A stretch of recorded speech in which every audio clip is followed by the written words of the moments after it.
Bismillahirrahmanirrahim.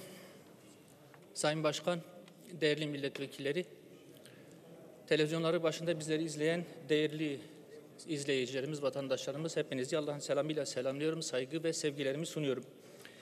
Malumunuz olduğu üzere işgalci Siyonist rejim bir yıldan fazladır Gazze'yi en ağır şekilde bombalamak suretiyle yüzyılımızın en korkunç katliamlarını gerçekleştiriyor. Her türlü savaş suçunu işleyerek tüm insanlığın gözü önünde bariz bir soykırım uyguluyor. Bir yıl sonra katliam politikasını Lübnan'a taşıyan Siyonist rejim, başta İran olmak üzere diğer bölge ülkelerini de çatışmaların içerisine çekmek suretiyle tüm bölgeyi istikrarsızlığa sevk etmeyi hedeflemekte, kendince arz-ı mev'ud emellerine kavuşmanın sinsi hesaplarını yapmaktadır. Dikkatlerin Lübnan-İran hattına çevrilmesiyle özellikle Gazze'nin kuzeyinde korkunç katliamlar en vahşi şekilde sürdürülüyor.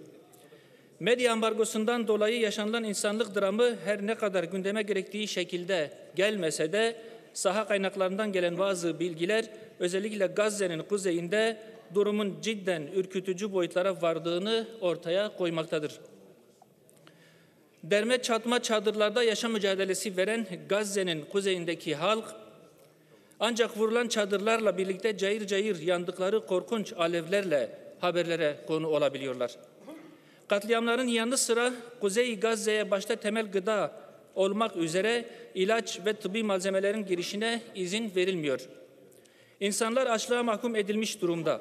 Gelen bilgiler açlık ve susuzluk nedeniyle gerçekleşecek toplu ölümlerin an meselesi olduğunu da ortaya koymaktadır. Vicdan sahibi herkesin harekete geçmesi için daha ne olması bekleniyor? Doğrusu çok merak ediyoruz. Bu vahim tablo karşısında eldeki tüm imkanların kullanılması zorunlu bir hal almıştır. Şu anda Siyonist katillerin açlığa mahkum ettiği Gazze'nin kuzeyi için gıda tedariki tüm ihtiyaçların önüne geçmiş durumdadır. Öncelikle hükümetin üzerine düşen acil görev hiç vakit kaybetmeden Gazze'ye bir gıda tedarik koridorunun açılmasına öncülük etmesi ve halkın acil gıda ihtiyacını giderecek etkin adımlar atmasıdır. Gerekli adımlar atılmadığı takdirde şimdiye kadar bombalarla can veren Gazze halkı artık açlıktan can vermeye başlayacaktır.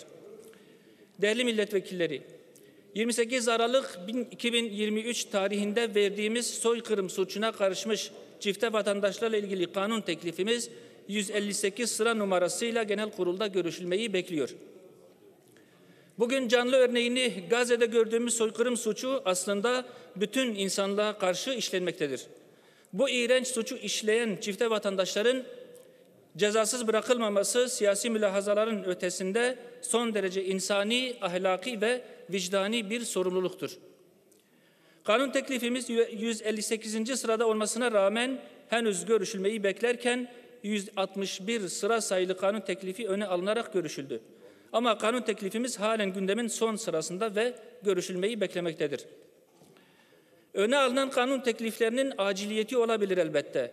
Ancak öne alınan kanun tekliflerindeki konulardan hiçbiri parçalanan, açlıktan kırılan çocukların feryadının dindirilmesi için çaba sarf etmekten daha acil ve öncelikli değildir. Kanun teklifimiz yetersiz görülebilir. Üzerinde eklemeler, çıkartmalar ve düzeltmeler yapılabilir. Bu elbette olabilecek hususlardır.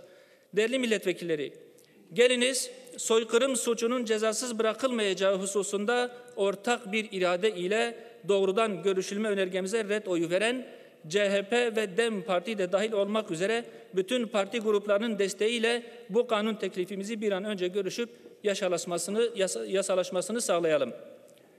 Özünde bütün insanlığa karşı işlenen soykırım suçuna iştirak her ne sebeple olursa olsun cezasız bırakılmamalıdır. Bu konuda hem iç kamuoyunda hem de Filistin konusunda hassasiyet sahibi dış dünyada oluşan beklentiyi ortak bir kararla karşılayalım. Teklifi öne alalım ve yasalaştıralım. Açlıktan bitap düşmüş savunmasız kadınların, diri diri yakılan ve yarasına sürülecek merhemi bile olmayan zavallı çocukların dayanacak halleri kalmadı. Yapacağımız her ne varsa bir an önce yapalım diyorum.